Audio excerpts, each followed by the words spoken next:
Good morning. As Morgan said, I teach in the Department of Integrated Science and Technology. I joined JMU about 6 years ago. I came from California. In an average day, I do 3 things: teaching, service, and scholarship. So if you came here and you were to observe what I was doing, you'd find me perhaps teaching a junior level lab class, how to use instrumentation. Maybe in the afternoon, I'd be working with a JMU team to educate K through 12, that's elementary, middle school, and high school students, about air quality and the effects of air quality on their health.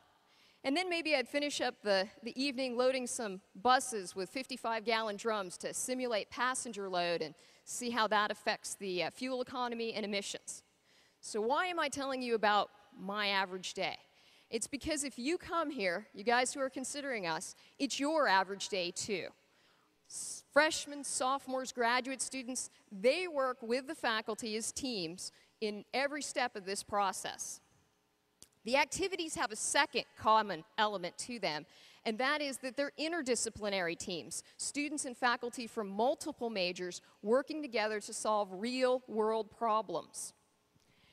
You'll hear from several faculty today who've worked with the Center for Energy and Environmental Sustainability here.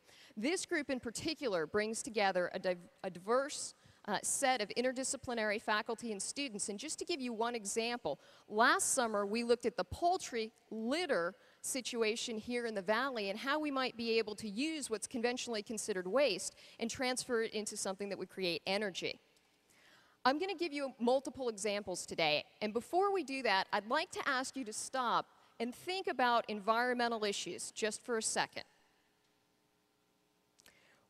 You'll think about the ones most likely that make the headlines: climate change, air pollution, water pollution, deforestation, the list goes on. There are also solutions that make the headlines, and that's what we're particularly excited about here today.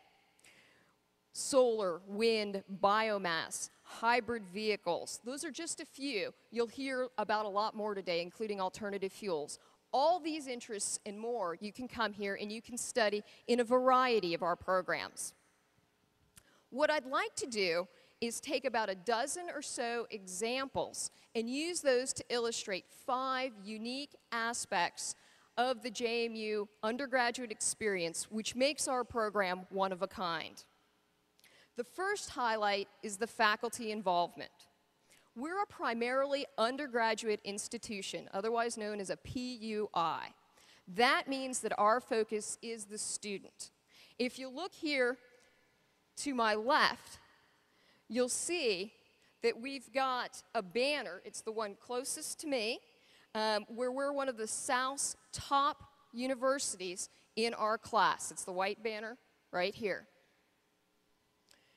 I think one of the reasons for that is that our students have unprecedented faculty access, both in the classroom and outside in these other activities I talked to you about, the service and the research. Our classes are taught by faculty. Most are small classes. I had somebody ask me before this presentation the average size. In my first year class, I have 48 students in the lecture hall, and then we break into recitations that often have 24 students each. In my upper division classes, you'll see pictures up here where we have 20 students and sometimes down to 12 in our laboratory classes. Our faculty are engaged, and we want to work with the students. You'll see examples playing up here on the screen, and I'm just going to highlight a few of them. They won't correspond to the screen, but they're things you can look for. You'll see me working with my transportation modeling class. It's a professional practice class, and we're working on a certification from the Federal Highway Administration. You'll see Dr. Wayne Teal preparing mid-level students to measure the energy and environmental benefits of a green roof. We've got students studying with instructors who are guests from NASA on soil test protocols. We've got Dr. Hanley working with pre-service teachers to apply the scientific method. If you look at the banner on my right here, the one closest to me, you'll see that we train the most K through 12 teachers in Virginia, and those teachers train with the actual scientists. So the same person teaching the upper division science class is also teaching the pre-service teachers. A second highlight of JMU is that we offer many service learning opportunities both locally and abroad. You've already seen there's obviously a lot more to learning here than being in a classroom. Locally, the students go out and they work with a diverse group, from farmers market to local industries to the city planning folks, national parks. I'm doing a project with Shenandoah National Park. Again, I could give you a very long list. We've got video showing some of the collaborations we have. One is a senior capstone group that's working with Rockingham Memorial Hospital to understand and help design their stormwater runoff and wetland enhancement system.